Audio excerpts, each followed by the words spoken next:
ASM info viewers அனைவருக்கும் வணக்கம். நான் உங்கள் doctor Rajalakshmi, Siddha physician. So இந்த பதிவில் நம்ம எதை பற்றி பார்க்க போகிறோம் அப்படின்னா, பாதாம் பிசின். நம்ம நிறைய பேர் கேள்விப்பட்டிருப்போம். ஒரு சிலருக்கு அதனுடைய பயன் தெரியும். ஏன்னா நிறைய காரணங்களுக்காக வீட்டில் சின்ன சின்ன ஹோம் ரெமடிஸாக யூஸ் பண்ணியிருப்போம். அதே மாதிரி பொதுவாக நம்ம இந்த பார்க்குறோம் பார்த்தீங்களா, ஜிகிர்தண்டா, ரோஸ் மில்க் இதுல எல்லாம் கலந்து கொடுக்கறது பார்த்துப்போம். ஸோ அதை ஒரு சாதாரண ஏதோ ஒரு பல்க் அந்த ஸ்வீட்டுக்கு ஆட் பண்றது அப்படின்னு கடந்து போறதை விட அதை தாண்டிய பயன் நிறைய இருக்கு. அதே மாதிரி யார் எடுக்கலாம், யார் எடுக்கக்கூடாது, சர்க்கரை நோயாளிகள், கவுட் ஆர்த்ரைட்டிஸ், சிறுநீரக பிரச்சனைகள் உள்ளவங்க எடுக்கலாமா அப்படிங்கிறதுக்கு விளக்கம் தரும் வகையில தான் இந்த பதிவு இருக்கும். ஆக்சுவலா இது எதுல இருந்து எடுக்கிறாங்கன்னா, இந்த பாதாம் பிசினை ஸ்வீட் பாதாம் ட்ரீ, அதாவது அது ஒரு வகை இருக்கு. ப்ரூனஸ் டல்சி அப்படின்னு இருக்கு.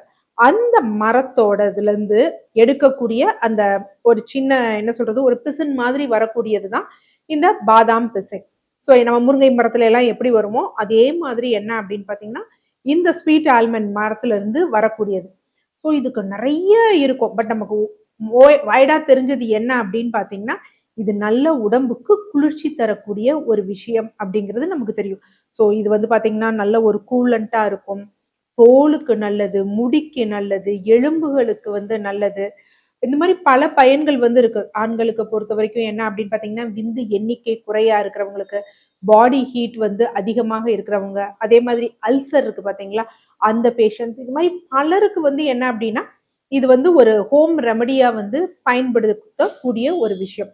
இதுக்கு பெருசா தனிப்பட்டு ஒரு சுவையோ நிறமோ இருக்காது. யூஸ்வலா எவ்வளவு எடுப்போம் அப்படின்னு பாத்தீங்கன்னா, ஒரு டீஸ்பூன் இல்ல 2 டீஸ்பூன் அதை இரவு முழுவதும் ஊற வைக்கணும். குறைஞ்சபட்சம் என்ன அப்படின்னு பாத்தீங்கன்னா, ஒரு 8 மணி நேரம் ஊற வச்சு பின்னாடி அதை சாப்பிடுவோம். ஸோ அப்படி இருக்கும் பொழுது இதுல மெயினா என்ன இருக்கு அப்படின்னு பார்த்தோம்னா, இது ஆக்சுவலா என்ன வகையை சார்ந்தது. இது ஒரு பிசின் அப்படின்னு சொல்லிட்டீங்க. இதுல என்னது புரதமா இல்ல கொழுப்பா அப்படிங்கிறப்ப இது என்ன அப்படின்னு பாத்தீங்கன்னா கார்போஹைட்ரேட்ஸ் தான். ஏன் இது கார்போஹைட்ரேட்ஸ் அப்படின்னு சொல்றோம்னா, ஏன்னா இதுல லீவோ அராபினோஸ், லீவோ கேலக்டோஸ் அப்படிங்கக்கூடிய சத்துக்கள்லாம் இதுல இருக்கு. இதெல்லாம் என்னன்னா மாவு சத்துக்களுடைய கூறுகள்ல வரக்கூடியது. ஸோ அந்த இது இதுல இருக்கு. இன்னொன்னு என்ன அப்படின்னா, இதுல யூரோனிக் ஆசிட் அப்படிங்கிற ஒரு விஷயம் இருக்கு. ஸோ ஓகே, இதுல இந்த மாதிரியான சத்துக்களுக்கு என்ன மாதிரியான தன்மை இருக்கு அப்படின்னா, இதற்கு பாத்தீங்கன்னா தண்ணிய உறிஞ்சி வச்சுக்கொள்ளுற தன்மை இருக்கு. ஸோ யூஸ்வலா இது என்ன சொல்லுவாங்க அப்படின்னா ஹைட்ரோஃபிலிக்னு சொல்றாங்க. அதனாலதான் இந்த பிசினை நம்ம தண்ணீர்ல போட்ட உடனே அந்த தண்ணீரை குடிச்சிட்டு என்ன ஆகும் அப்படின்னு பாத்தீங்கன்னா, இது உப்ப ஆரம்பிக்குது. ஸோ இது குளிர்ச்சியாக இருப்பதற்கு, குளிர்ச்சியை நம்ம உடம்புக்கு கொடுக்கறதுக்குரிய மெயின் ரீசன் என்ன அப்படின்னு பாத்தீங்கன்னா, இதுல இந்த சத்துக்கள்லாம் இருக்கிறதா ரொம்ப முக்கியமான ஒரு விஷயம். இப்போ யூஸ்வலா என்ன அப்படின்னு பாத்தீங்கன்னா, பாடி ஹீட் அப்படிங்கிறப்ப நம்ம எந்த மாதிரி நேரத்துல அதிகமா இது பண்ணுவோம், நமக்கு வயிறு சம்பந்தப்பட்ட தொந்தரவுகள் இருந்தது, ஒரு மாதிரி ஆசிட் அதிகமா இருக்கு, வயிறு உப்புசம் இருக்கு, எரிச்சல், இதெல்லாம் நார்மலா என்ன பண்ணும் அப்படின்னா உடம்புல ஒரு தாபிதம், இன்ஃப்ளமேஷனை அதிகப்படுத்தும். ஸோ அந்த மாதிரி தருணத்துல நமக்கு பாடி என்ன ஆகும் அப்படின்னா ஹீட் ஆகும். ஸோ அதைத்தான் ஹீட் ஆகுதுன்னு சொல்றோம். நம்ம ஏன் இதை கூலண்ட்னு சொல்றோம்னா, இந்த தாபிதத்தை, இந்த அதிகமான ஆசிட் செக்ரிஷனால ஏற்படக்கூடிய பாதிப்புகள், இதையெல்லாம் தடுக்கும் தன்மை எதுக்கு இருக்கு அப்படின்னு பாத்தீங்கன்னா, இந்த பாதாம் பிசனுக்கு இருக்கு. ஸோ அப்ப இது ஸ்கின்காக எடுக்கலாம். இப்ப யூஸ்வலா பாத்தீங்கன்னா நிறைய பேருக்கு இந்த ஸ்கின் சுருக்கம் அடையும், ரொம்ப அதிகமா ட்ரைனஸ் ஆகும் பாத்தீங்களா. ஸோ ட்ரைனஸ் வருவதற்குரிய முக்கிய காரணம் என்னன்னா, நம்ம ஸ்கின்ல அந்த நீர்ச்சத்து குறையிறது. ஸோ யூஸ்வலா ஸ்கின்ல நீர்ச்சத்து குறையுது இருக்கு அப்படிங்கிறது நம்ம ட்ரைனஸ் மட்டும் இல்லாம, அந்த ஸ்கின்னை நம்ம இப்படி பிடிச்சு பார்த்தோம் அப்படின்னா, பிடிச்ச ஸ்கின்னு அப்படியே விட்டுட்டோம்னா அப்படியே நின்னுக்கும். ஸோ அப்படி நின்னுச்சு அப்படின்னா நமக்கு ஸ்கின்ல ட்ரைனஸ் இருக்கு அப்படின்னு அர்த்தம். அதே மாதிரி நார்மலா நம்ம இது வச்சு கோடு போட்டோம் அப்படின்னா, ரொம்ப அதிக அளவுல அந்த கோடுகள் தெரிஞ்சது, ஒரு ட்ரைனஸ் மாதிரி தெரிஞ்சது அப்படின்னா நம்ம ஸ்கின் ட்ரைனஸா இருக்குன்னு அர்த்தம். ஸோ அந்த மாதிரி இதுக்கு இந்த பாதாம் பிசின் நல்ல யூஸா இருக்கும். அதே மாதிரி என்னன்னா, நல்லா ஹேர் க்ரோத்துக்கும் இது ரொம்ப நல்லது. என்ன காரணம் அப்படின்னா, இதுல அயன் கண்டென்ட் இருக்கு, அதனால ஹேர் க்ரோத்துக்கு நல்லது, எலும்புகளுக்கும் பலம் கொடுக்கும். காரணம் என்ன அப்படின்னு பாத்தீங்கன்னா, இதுல கால்சியம் சத்துக்கள் இருக்கு.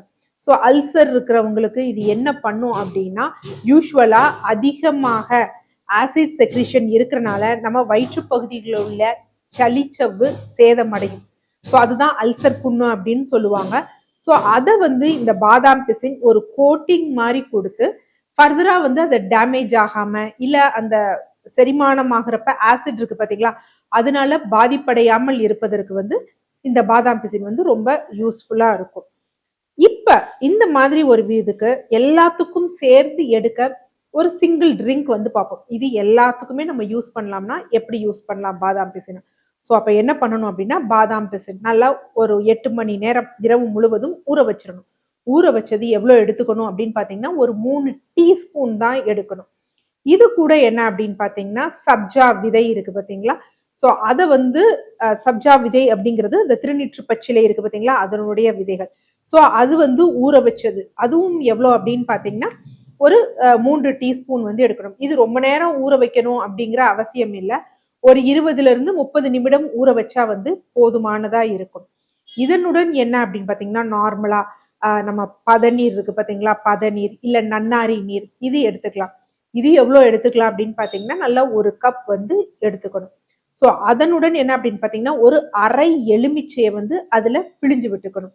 பிழிஞ்சு விட்டுட்டு தர்பூசணி இருக்கு பார்த்தீங்களா, தர்பூசணி நல்லா தோல் சீவி கட் பண்ணது ஒரு அரை கப் எடுத்துக்கணும். அரை கப் நம்ம கிர்னி பழம் வந்து எடுத்துக்கணும். ஸோ இது எல்லாம் என்ன பண்ணணும் அப்படின்னா, நல்லா பிளெண்ட் பண்ணிடணும். மிக்சியில போட்டு பிளெண்ட் பண்ணிட்டு நம்ம குடிக்கலாம். ஸோ எது எதுக்கு எப்படி குடிக்கலாம் அப்படின்னா, முதல் விஷயமா கூலண்ட், நான் என் உடம்பு ரொம்ப கண்ணு எரிச்சல் ஆகிற மாதிரி இருக்கு, பாடி ஹீட் ஆகிற மாதிரி இருக்கு அப்படின்னு ஃபீல் பண்றவங்க தினமும் காலை எம்டி ஸ்டமக்ல வந்து இதை எடுத்துக்கலாம். இல்ல என் ஸ்கின் வந்து ரொம்ப ட்ரையா இருக்கு அப்படின்னு ஃபீல் பண்றவங்க காலை உணவு உண்டு நீங்க பிரேக்ஃபாஸ்ட் சாப்பிட்டு ஒரு 2 மணி நேரம் கழிச்சு என்ன அப்படின்னு பாத்தீங்கன்னா, இதை தொடர்ந்து ஒரு 30 நாட்கள் வந்து எடுத்துக்கிட்டு வரலாம். அடுத்து வந்து என்ன அப்படின்னு பாத்தீங்கன்னா, எனக்கு முடி உதிர்தல் ரொம்ப அதிகமா இருக்கு, இல்ல முடி ரொம்ப ட்ரையா இருக்கு அப்படிங்கிறவங்க காலை மற்றும் மார்னிங் எம்டி ஸ்டமக்ல வந்து எடுக்கலாம். அடுத்து அல்சர்ஸ் இருக்கிறவங்க, நான் வந்து சாப்பிட்ட பிறகு எனக்கு எரிச்சல் வந்து அதிகம் ஆகுது அப்படின்னு நினைக்கிறவங்க என்ன பண்ணலாம் அப்படின்னா, உணவு சாப்பிட்டு முடிச்ச பிறகு இதை வந்து எடுத்துக்கலாம். உணவு சாப்பிட்டு முடிச்ச பிறகு ஒரு 20 நிமிஷத்துக்குள்ள, அதாவது சாப்பிட்டதுல இருந்து ஒரு 20 மினிட்ஸ்க்குள்ள வந்து இதை வந்து எடுக்கணும். இல்ல நான் சாப்பிட்டு 2 மணி நேரம் கழிச்சு வருது அப்படிங்கிறவங்க என்ன பண்ணலாம் அப்படின்னா, ஃபாஸ்டிங்ல, அதாவது முன்னாடி வந்து எடுத்துக்கலாம். ஸோ இந்த மாதிரி வெவ்வேறு டைம்ல எடுக்கும் பொழுது நமக்கு இதோட பயன் வந்து நல்லபடியா முழுமையா வந்து நமக்கு கிடைக்கும். சரி, ஓகே, இது யாரெல்லாம் எடுக்கலாம் யாரெல்லாம் எடுக்கக்கூடாது அப்படின்னா, எல்லோருமே எடுக்கலாம், ஒன்றும் பிரச்சனை கிடையாது. கொஞ்சம் வீசிங் அந்த மாதிரி இருக்கிறவங்க மட்டும் பார்த்து எடுக்கணும். ஸோ இதுல பாதாம் பிசின் ஏற்கனவே பார்த்துட்டோம் அதோட நன்மை என்ன அப்படின்னு. சப்ஜா விதை ஏன் இதுல வந்து நம்ம முக்கியமா நம்ம இதுல கொண்டு வரோம்னா, இதுல ஃபைபர் கண்டென்ட்டும் அதிகமாக இருக்கு. அடுத்து லெமன் ஜூஸ், இது எதற்காக இங்க இங்க வந்து நம்ம இந்த லெமன் ஜூஸ் வந்து எடுக்கிறோம் அப்படின்னா, ஏன்னா கூலன்ஸ் ஆட் பண்றப்ப இதுவும் ரொம்ப முக்கியம் லெமன். ஏன்னா நம்மளோட பிஹெச் வந்து அந்த செரிமானத்திற்குரிய பிஹெச் வந்து மெயின்டைன் பண்றது, அதுல இருந்து கிடைக்கக்கூடிய அந்த ரத்தத்தோட பிஹெச், யூரின் வந்து ரொம்ப எரிச்சலா போகும் பாத்தீங்களா, அவங்க கூட இதை எடுத்துக்கலாம். அதே மாதிரி தர்பூசணி, இந்த கிர்னி பழம் ரெண்டுமே என்ன அப்படின்னு பாத்தீங்கன்னா செரிமானத்திற்கு உகந்தது, பிளஸ் கூலண்டா வந்து இருக்கும். ஸோ இந்த வந்து அதனால எல்லாருமே எடுக்கலாம், ஒன்றும் பிரச்சனை இல்லை. அடுத்து பொதுவாகவே தர்பூசணி அந்த பாதாம் பிசினை சர்க்கரை நோயாளிகள் எடுக்கலாமா அப்படின்னா, யூஸ்வலா இந்த பாதாம் பிசின்ல ஃபைபர் கண்டென்ட்லாம் இருக்கு. ஸோ நல்ல விஷயங்கள் தான் இருக்கு. ஆனா இதுல நம்ம யோசிக்க வேண்டிய விஷயம் என்னன்னா, இதோட பேஸ் என்ன அப்படின்னு பாத்தீங்கன்னா, மெயினா வந்து கார்போஹைட்ரேட்ஸ் தான். ஸோ அப்படிங்கிறப்ப ஒரு அளவு வந்து எடுத்துக்கலாம். ஒரு டீஸ்பூன் 2 டீஸ்பூன் அவ்வளோதான் ஊற வைக்கணும். ஸோ சுகர் பேஷண்ட்னா 1 டீஸ்பூனே போதும். ஸோ அந்த அளவு தான் எடுக்கணுமே தவிர அதற்கு மேற்பட்டெல்லாம் வந்து எடுக்கக்கூடாது. இல்லை அப்படின்னா உங்களோட ஹெச்பிஏஒன்சி லெவல் எப்படி இருக்கு, உங்க பிளட் சுகர் கண்ட்ரோல் எப்படி இருக்கு அப்படின்னு வந்து பார்த்து எடுக்கணும். யூஸ்வலா இந்த பாதாம் பிசின், இனிப்பு பாதாம் பிசின் மாதிரியே என்ன அப்படின்னு பாத்தீங்கன்னா கசப்பு பாதாம் பிசினும் இருக்கு. ஸோ அந்த பாதாம் பிசின் சர்க்கரை நோயாளிகளுக்கு வந்து ஏற்றது. அது என்ன பண்ணும் அப்படின்னா GLP-1 அப்படின்னு இருக்கு. ஸோ அதை வந்து சுரப்பை வந்து இன்க்ரீஸ் பண்ணும். அப்ப என்ன ஆகும் அப்படின்னா இந்த இன்சுலின் ரெசிஸ்டன்ஸ் போன்றவை எல்லாம் வந்து குறையும். ஸோ சர்க்கரை நோயாளிகளுக்கு இன்னும் ஹெல்ப் பண்ணும். ஸோ நீங்க என்ன பாதாம் பிசின் எடுக்கிறீங்க, அது மாதிரி நீங்க வெறும் பாதாம் பிசின் எடுக்கிறீங்களா, சில பேர் என்ன பண்ணுவாங்க அப்படின்னா நிறைய ஏதாவது ஜூசஸ் சக்கரை போட்டு எடுப்பாங்க. அப்படி எடுத்து இந்த பாதாம் பிசின் எடுக்கிறப்ப பிளட் சுகர் லெவல் ஏறும் அப்படிங்கிறப்ப நம்ம பழியை தூக்கி என்ன பண்ணிடக்கூடாது, பாதாம் பிசின்ல போட்டுறக்கூடாது. சர்க்கரை நோயாளிகள்னா பிளைன் பாதாம் பிசின் எடுக்கலாம். அதுவும் கசப்பு பாதாம் பிசின் அப்படின்னா இன்னும் நல்லது. அடுத்தது யூரிக் ஆசிட் இல்ல கவுட் ஆர்த்ரைட்டிஸ் இருக்கிறவங்க இதை எடுக்கலாமா அப்படின்னா அவங்களுக்கும் இது ரொம்ப நல்லதுதான். காரணம் என்ன அப்படின்னு பாத்தீங்கன்னா இது கூலண்ட் ஆகும், நல்ல யூரினை பெருக்கி வெளித்தள்ளும். ஸோ அதனால என்ன அப்படின்னா கவுட் ஆர்த்ரைட்டிஸ் இருக்கிறவங்களும் இந்த பாதாம் பிசினை எடுக்கலாம். ஆனா பாதாம் பிசினையும் அதாவது கவுட் ஆர்த்ரைட்டிஸ் இருக்கிறவங்களும் சர்க்கரை நோயாளிகளும் இதை மருத்துவர்களின் ஆலோசனையின் பேர்ல எடுக்கிறது நல்லது.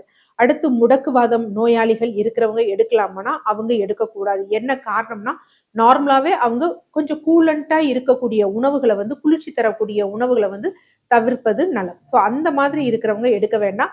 அது இல்லாம எனக்கு பெருசா எந்த தொந்தரவும் இல்லை, கொஞ்சம் பாடி ஹீட்டா இருக்கு, ஸ்கின் ட்ரையா இருக்கு, முடி அதிகமாக கொட்டுது, அந்த இதுல கால்சியம் இருக்கனால நார்மலா அந்த தேய்மானத்தால வரக்கூடிய மூட்டு வலி, இந்த பிரச்சனை இருக்கிறவங்க எல்லாம் இந்த பாதாம் பிசினை அளவோடு மேல சொன்ன ப்ரிப்ரேஷன் நார்மலா இருக்கிறவங்க எடுக்கலாம். இதை விட்டு நான் ஜிகர்தண்டால போட்டு எடுத்தேன், ரோஸ் மில்க்ல போட்டு எடுத்தேன் அப்படிங்கிறதெல்லாம் அவாய்ட் பண்ணிடுறேன். நன்றி.